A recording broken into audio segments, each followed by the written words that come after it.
Welcome to my screencast. This screencast will be covering the topic of receivables, how we record them, why we need them, and how to analyse them. Receivables represent a company's claim to the assets of another entity. Businesses run on credit. While for the consumer, buying and using your credit card seems to be a credit transaction, the shop or business will receive the money usually within 24 hours. But for many of the transactions before the final retail sale, these are conducted on credit or on account. In the accounting world, receivables are recorded as an asset under the accrual counting method.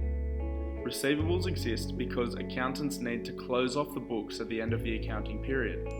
If there are any amounts uncollected, then there can be holes in the final financial statements. So how do we record receivables? We can use the direct write-off method if the bad debt expense is immaterial. However, it does not apply with generally accepted accounting principles and can only really be used for insignificant amounts. Otherwise, we can use the allowance method. Now to analysing receivables. There are three formulas we will use to analyse receivables: the allowance method, receivables turnover ratio, and the days in receivables ratio. All have their uses. For example, the main difference between the turnover and days in receivables is that one gives a day-by-day indication, whereas turnover is an average over a period of time. Now it's time to apply these formulas and see how the company is managing their receivables. So, to attain the receivables turnover ratio, what we need to do is put credit sales over average receivables. Average receivables being beginning and ending net account receivables divided by 2. Now to see how many days from the time of the sale to the collection of the account receivable it takes for Sam's Basketball Company.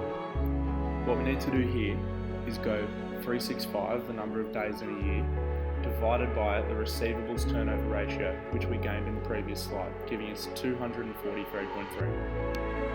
Finally, we use the allowance ratio to help us measure the percentage of receivables that are expected to be uncollectible. What we do here is gain the allowance for doubtful debts, seen at the bottom, divided by gross receivables. See here the final summary of receivables. Receivables can be very confusing, with lots of names, titles and definitions, so make sure you record them all and keep studying your receivables. Thanks for watching and happy accounting.